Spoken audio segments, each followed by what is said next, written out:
Hello, hello, it's Anissa from Countryside Acres. I'm back again with the second stage of the fermenting process for our kombucha. So last week we did a batch and you can check that up here. I think there'll be a link for that one, that video that we did. So go on and watch that video if you haven't watched it yet. But on this stage I'll show you how I just put flavoring, I guess, to it and give it a taste that it wouldn't normally have if it was just left in this state. So let's get started. Here we go.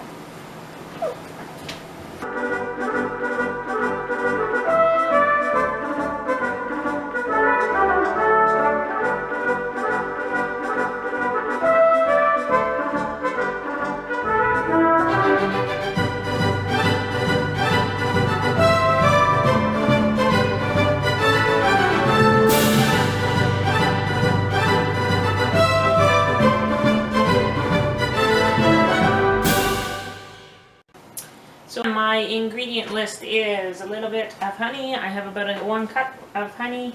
I have some cranberries from the high cranberry bush in our backyard that we picked last fall. And I also have some blueberries. So those are kind of the flavors. You can put anything you want. I've done a batch with grapes before. I've done a batch with ginger before to make like a ginger ale. I've done a batch with lemons to make it kind of lemony flavor. And yeah, you can do whatever flavoring you want at this stage. So I use these jars. You can get them now. You can actually buy them at our local PV Mart or TSC, I guess. If you have them lying around in your basement, well, pull them out. You might have a use now for them. So what I do to get started is I have this batch that I started about 2 weeks ago, and fruit flies all over it, so obviously it's living and it sits well. So this batch is about 2 weeks old. So what I'm going to do is I'm going to start pouring it into these jars, and we will get started on that now. So I have one started here.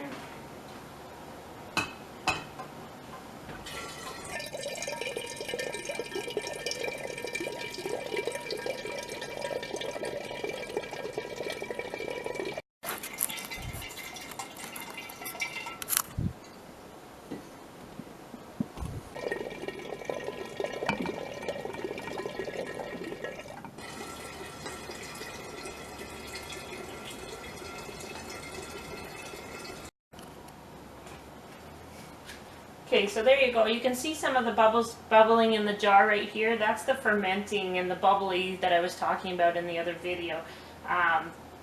So that's good. That's the fermenting process happening, and bubbles are good. That means it's doing its job. So I didn't fill it up all the way here just because I'm going to put in these things, and we want it to have a little bit of room to expand when it's obviously getting carbonized. So what I do is I have this funnel here. Is I stick them in and I start just dumping them in just like that. Okay, give it a little shake. Sometimes they get stuck in the bottom, and you just push them in. These ones are frozen still. I sometimes pull them out before, then they're not frozen, but these guys I didn't get out in time. They're actually not home today, so we didn't get to it. Okay.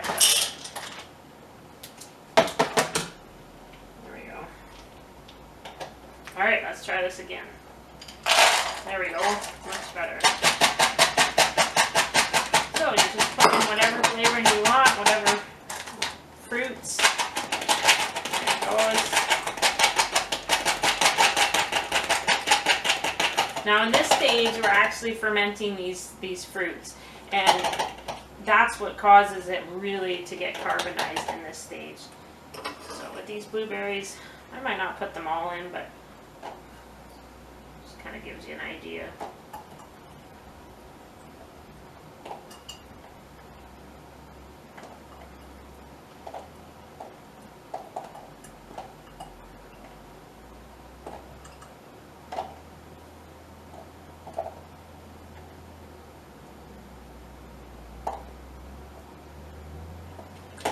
So you have to put in a little bit of honey at this stage, And again, it gives that culture something to eat off of. It's going to eat up all that honey during this stage while the fruit are fermenting.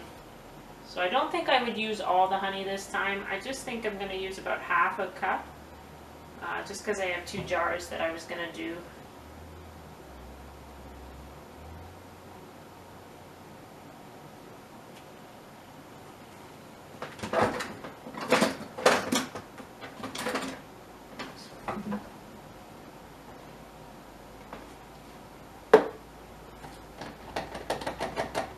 Would just put a little bit more in this jar.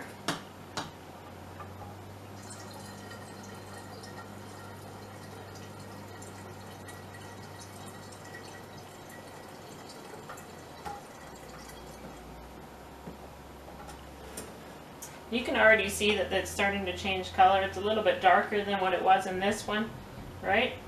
Then I would put the lid on, and I just give it a little shake to mix up. You can see the honey's all at the bottom. So I just give it a little shake to mix that honey in.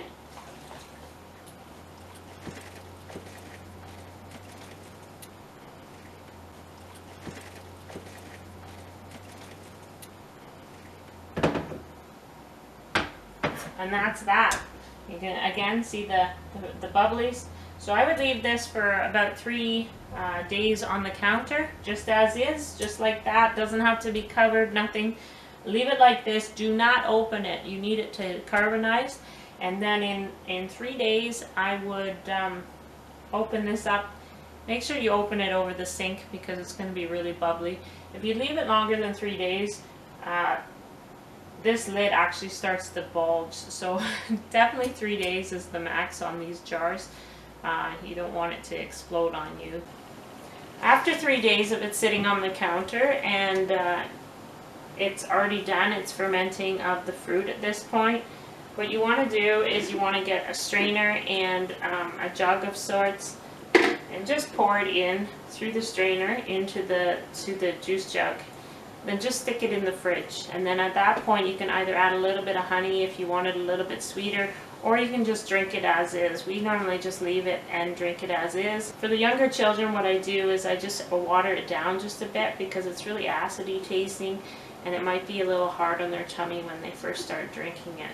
So I do water it down a little bit for them. The fruit that is in the jar, I don't like wasting it at all, so we send it out to our chickens or our turkeys. It's really beneficial for them as well.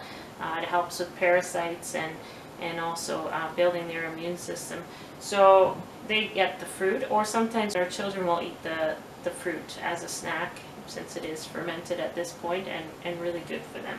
So there you go. That's how I make kombucha, and I hope that helped anybody that's looking or interested in making it themselves. Don't be discouraged. I know there's a lot of trial and error with these old-fashioned or these older traditional foods and drinks, but if I could do it, I figure anybody else could do it as well. There might be other ways that other people do it, but that's just how I make it, and I hope that that helps others if they're interested in making it themselves. It's really good for you and really beneficial for you, so it's good on your stomach health and your overall health as well. I hope you enjoyed that, and hopefully it works for you. If you have any questions or comments about this, maybe just leave a comment down below and hit that like button. Anyhow, next time. See you later. Goodbye. And hit that like button, or maybe you didn't like it. Now you can see the bubble. Oops. Let's cut that out. I'd be glad to put another video up. What would I be glad to do?